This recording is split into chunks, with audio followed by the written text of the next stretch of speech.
Tribuners, selamat siang. Senang sekali saya Ilu Devi Sania dapat kembali menyapa Tribuners kali ini dalam program Tribun Timur Update. Dan Tribuners, banjir mulai merendam rumah warga di Kecamatan Manggala, Kota Makassar, Sulawesi Selatan. Pantauan tribuntimur.com, rumah warga Perumnas Antang Blok B, Blok 8 maksud kami, dan juga Blok 10 sudah terendam banjir dengan ketinggian bervariasi pada Rabu hari ini 26 Februari 2026 siang. Untuk melihat informasi selengkapnya, kita sudah terhubung dengan rekan reporter Fakih dari Antang, Makassar. Selamat sore rekan Fakih. Selamat sore Tribuners. Ya, rekan Fakih, seperti apa kondisi terkini di Kecamatan Manggala yang saat ini dikabarkan terendam banjir, baik itu di Blok 8 dan juga Blok 10 Perumnas Antang di Kota Makassar? Hujan yang mengguyur kota Makassar sejak beberapa hari belakangan membuat sejumlah titik di Kecamatan Manggala, kota Makassar, Provinsi Sulawesi Selatan mengalami banjir. Di antaranya memang yang merupakan lokasi langganan banjir yang hampir tiap tahun terjadi di Blok 8 dan Blok 10 Perumnas Antang. Pantauan Tribun Timur pada Rabu 25 Februari 2026 siang tadi kondisi di Blok 8 Perumnas Santang sudah banjir, tepatnya ketinggian air sudah berada setinggi lutut orang dewasa atau sekitar 70 cm. Kepala Pelaksana BPBD Kota Makassar, Fadli Tahar, juga sudah keliling dengan menyiapkan perahu karet untuk mengevakuasi warga ke titik-titik pengungsian. Terpantau juga sejumlah warga secara mandiri juga mulai keluar dari rumah pribadinya menuju ke tempat yang lebih aman, baik itu di titik pengungsian maupun rumah keluarga lainnya. Barang-barang elektronik seperti TV dan juga beberapa barang bersurat-surat berharga lainnya juga nampak sudah diamankan oleh warga dengan menggunakan plastik untuk keluar ke titik aman. Kendaraan motor maupun mobil juga sudah dikeluarkan, dibawa ke titik yang lebih tinggi untuk menghindari banjir. Nah, sementara itu juga personil BPBD Kota Makassar juga sudah keliling ke rumah-rumah warga untuk melakukan pengungsian ke posko yang dipusatkan di Masjid Yuda Al-Fatih. Di Masjid Yuda Al-Fatih sendiri ada 8 kakak yang saat ini sedang mengungsi atau sekitar 30 jiwa.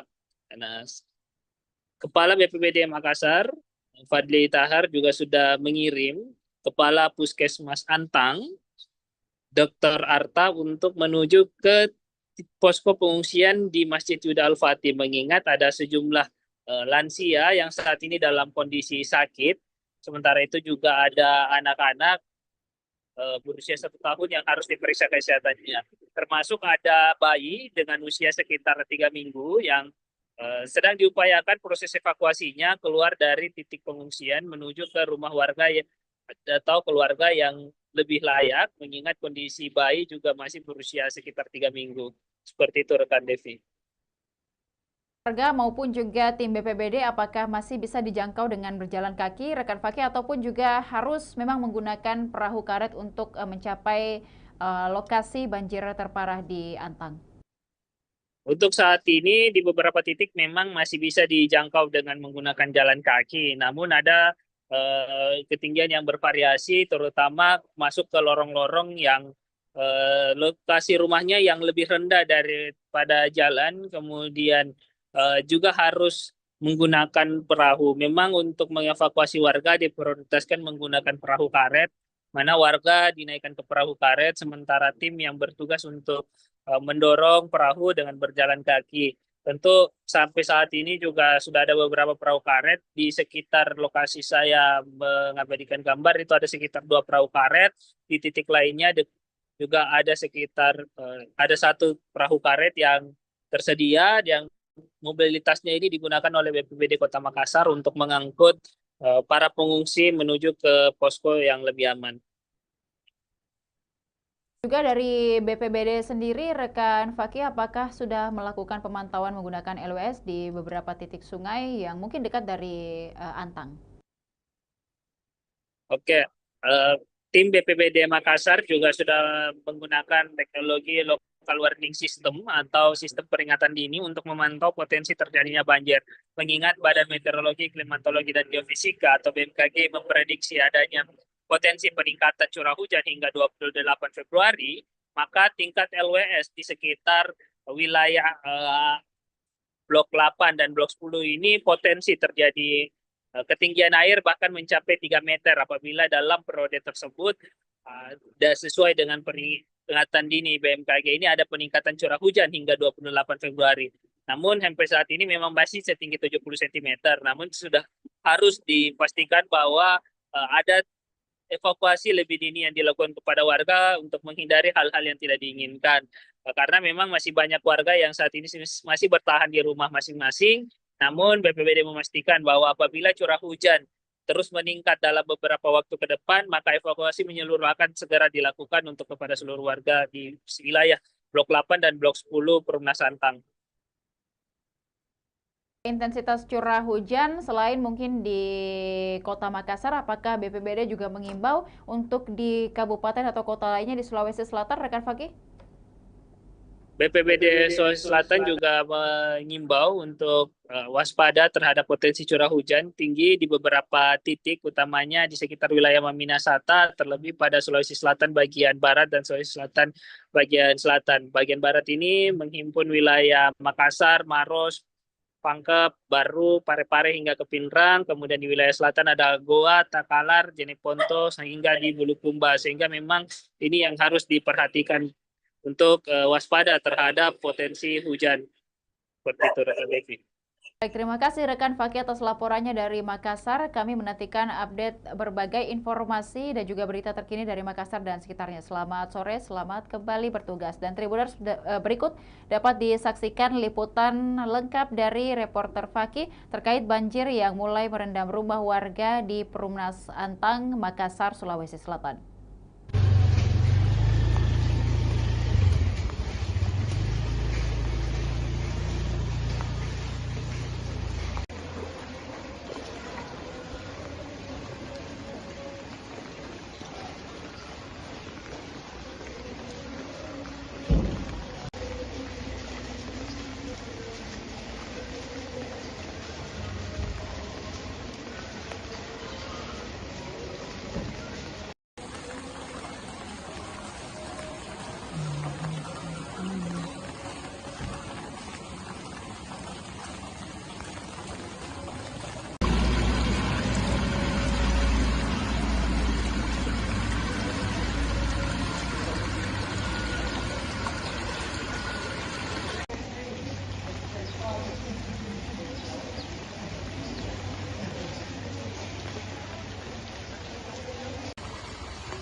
Di momen Nataru 2025, PLN UIP Sulawesi hadir di Desa Bungin Timbe membangun sumur bor dan sistem filtrasi untuk menyediakan air bersih bagi warga. Program ini memudahkan warga mendapatkan air layak, memudahkan kegiatan sehari-hari, mendukung usaha kecil, dan meningkatkan kualitas hidup masyarakat secara berkelanjutan. PT PLN Persero UIP Sulawesi menghadirkan bantuan sanitasi dan air bersih di 8 sekolah dasar Makassar melalui perbaikan MCK dan instalasi air. Program ini mendukung kesehatan pelajar serta menciptakan lingkungan belajar yang lebih bersih dan aman. Langkah ini menjadi wujud kepedulian PLN terhadap pendidikan dan masa depan anak bangsa.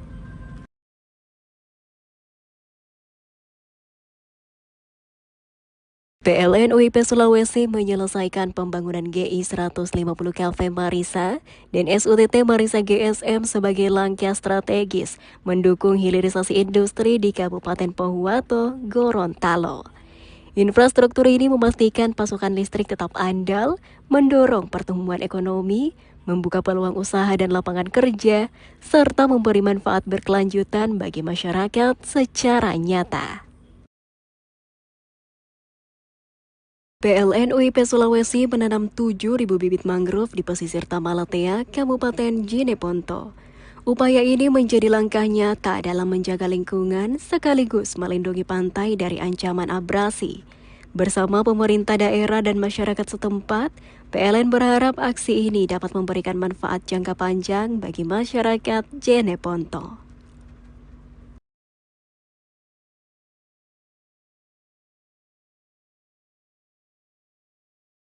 Menjelang Natal dan Tahun Baru, penyediaan air bersih oleh PLN UIP Sulawesi di Desa Bungin Timbe menghadirkan akses air layak sepanjang musim. Fasilitas ini menjaga pasokan tetap stabil, meringankan kebutuhan harian, mendukung ekonomi lokal, serta memberi dampak positif bagi kesejahteraan masyarakat sekitar pembangunan infrastruktur ketenagalistrikan. Program ini dirancang untuk mendukung kehidupan warga di masa kini dan masa depan. Menjelang Natal dan Tahun Baru, PLN UIP Sulawesi merampungkan kartu induk 150 kV Marisa dan jaringan transmisi Marisa GSM. Infrastruktur ini menyalurkan listrik untuk kebutuhan industri di Kabupaten Pohuwato. Dengan pasokan yang lebih andal, aktivitas industri akan terus berjalan, ekonomi daerah meningkat, dan lapangan kerja terbuka bagi masyarakat sekitar. Kepedulian PLN terhadap kesehatan dan kenyamanan pelajar diwujudkan melalui program penyediaan fasilitas sanitasi dan air bersih di sejumlah sekolah dasar Kota Makassar. Perbaikan MCK dan sistem air ini mendukung kegiatan belajar yang lebih sehat dan nyaman. Melalui program ini, PLN hadir mendukung terciptanya lingkungan sekolah yang lebih layak bagi para pelajar. Di tengah semangat Nataru 2025, PLN UIP Sulawesi melaksanakan program penanaman mangrove sebagai langkah nyata menjaga ekosistem pesisir di Jeneponto.